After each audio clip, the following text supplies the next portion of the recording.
Bien-aimés dans le Seigneur, bonjour. Mon nom est François Bofenda. Je vous salue au nom du Seigneur Jésus. J'aimerais m'entretenir avec vous aujourd'hui sur une pensée importante, le caractéristique d'une intelligence renouvelée. Et l'apôtre Paul nous dit dans Romains chapitre 12, verset 2, « Ne vous conformez pas au siècle présent, mais soyez transformés par les renouvellements de l'intelligence, afin que vous discerniez quelle est la volonté de Dieu, ce qui est bon, agréable et parfait. » Et l'apôtre nous exhorte à avoir une intelligence renouvelée pour connaître et accomplir ce que Dieu attend de nous. Ces renouvellements se manifestent par trois caractéristiques non exhaustives, bien sûr. Je vais parler du comportement, de la mentalité et de l'attitude. Alors, dans cette pensée, nous allons partager dans le livre de 1 Samuel chapitre 17, de voir ce qui s'est passé dans la vie de David et Goliath. Et la Bible nous dit que vous connaîtrez la vérité et la vérité vous affranchira. Nous agissons beaucoup dans l'ignorance parce que nous ne connaissons pas la vérité. Alors, le comportement, c'est quoi? Le comportement, c'est la manière d'être, la manière d'agir et la manière de vivre des êtres humains. Alors David est le modèle par excellence pour ce que nous allons partager ici, de comportement que doit avoir celui qui se reconnaît fils de Dieu. David était en face d'une situation, David était en face d'une épreuve, il devait affronter Goliath. Et quand nous regardons dans ce récit, ce qui s'est passé, parce qu'il avait la mentalité du royaume, David avait compris les choses différemment de ses propres frères.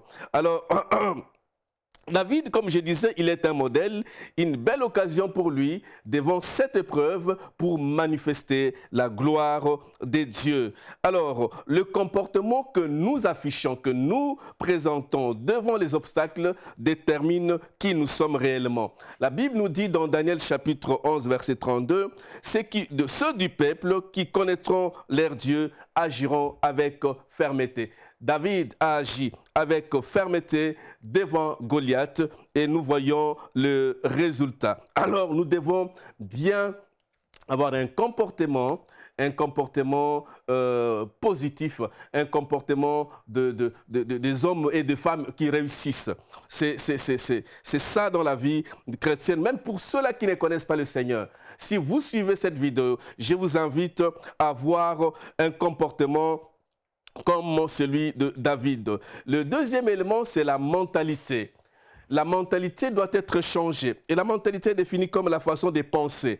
Alors, ce que la Bible nous dit, c'est que nous devons avoir une intelligence renouvelée. Une intelligence renouvelée dans notre vie de tous les jours. Si nous n'avons pas une mentalité renouvelée, nous n'allons pas agir positivement. David avait la mentalité d'un sauveur et non d'un profiteur. Parce qu'il s'est présenté, Goliath s'est présenté et il y a eu aussi la récompense que le roi avait préparée pour lui, mais lui, il avait défendu d'abord les peuples. Il n'avait pas cherché d'abord la récompense, mais il a cherché à défendre le peuple d'Israël. C'est très important. Et je vous pose la question, vous servez le Seigneur pour quel but? Pour le salut des âmes ou pour les récompenses?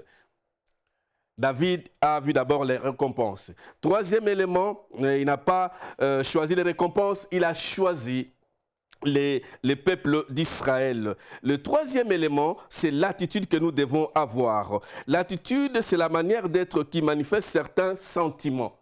On peut avoir peur, on peut pleurer, on peut agir, mais nous devons avoir une très bonne attitude devant une épreuve. Le langage de David, c'était un langage positif, un langage de quelqu'un qui va terrasser Goliath. Et quand bien même celui-ci l'a menacé, David n'a pas eu peur. La Bible nous dit dans 1 Samuel 17, 46, « Aujourd'hui, l'Éternel te livrera entre mes mains et je t'abattrai et je te couperai la tête. Aujourd'hui, je donnerai les cadavres du camp des Philistins aux oiseaux du ciel et aux animaux de la terre. Et toute la terre saura qu'Israël a un Dieu. » Voilà, David n'a pas écouté seulement ce que Goliath disait. Il lui dit, aujourd'hui, je donnerai les cadavres de camps des Philistins aux oiseaux du ciel et aux animaux de la terre.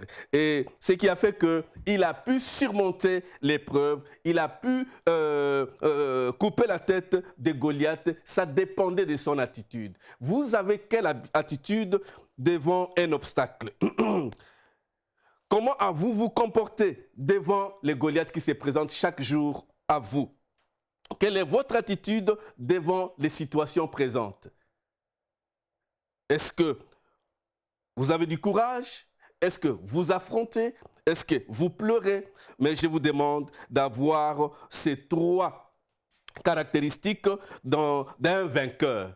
Les 3 caractéristiques d'un homme qui peut aller plus loin. Il y a le comportement, il y a la mentalité, il y a aussi l'attitude. Il y en a plusieurs, mais j'aurais voulu partager avec vous juste ces 3 caractéristiques d'un enfant de Dieu, d'un vainqueur, de quelqu'un qui peut aller très, très loin. C'est ce que je voulais partager avec vous. Êtes-vous revêtu de la mentalité de David pour affronter les différentes difficultés? Ou vous êtes quelqu'un qui se retire? Nous devons avoir la foi pour affronter toutes sortes d'obstacles. Nous devons avoir la foi pour affronter toutes sortes d'épreuves. Nous devons avoir la foi pour surmonter tous les obstacles qui se présentent à nous. Et ça se présente tous les jours d'une manière ou d'une autre.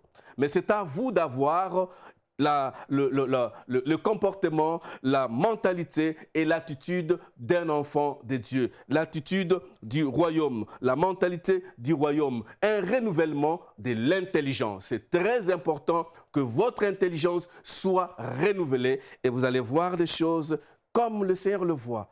Merci beaucoup.